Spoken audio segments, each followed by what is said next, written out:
Qadr kechasida ko'pchilik unutib qo'yadigan bir muhim eslatmani bugun sizlarga eslatib qo'ymoqchiman. Assalomu alaykum rahmatulloh. Juda ham ko'pchilik bugun qadr kechasi ekanligini bilishadi. O'zlari bilgan duo va zikrlar bilan Allohdan so'ragisi kelgan hamma narsani so'raydi. Gunohlarimiz uchun mag'firat so'raymiz. Lekin bir narsani unutib qo'yamiz. Bu kechirim.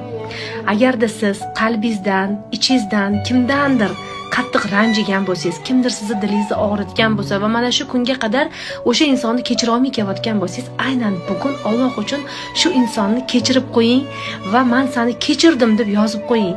Yoki bo'lmasam kimdandir uzr so'ramayotgan bo'lsangiz, o'zingiz bilasiz, kimni xafa qilgansiz, kimni dilini ortib qo'ygansiz, kimni ko'ngliga ozor bergansiz yaxshi bilasiz, lekin uzringizni so'ramagan bo'lsangiz, aynan bugun uzringizni albatta so'rab qo'ying. Chunki Allohim kechirimlilarni va kechirim so'raganlarni juda ham sevadi.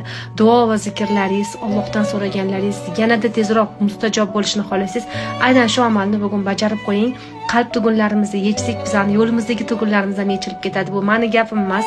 Men o'qigan narsa, men kitobda o'qigan narsani bugun sizlarga ham ilingim keldi va kimdandir agar uzr so'rolmay yurgan bo'lsangiz, aynan shu videoni yuborish orqali ulardan o'zingizni kechirimingizni so'rab qo'ying. Shu o'rinda men ham kimnidir bilib va bilmasdan oriylardan dilinglarni ranjitib qo'ygan bo'lsam, Alloh uchun sizlardan kechirim so'rayman.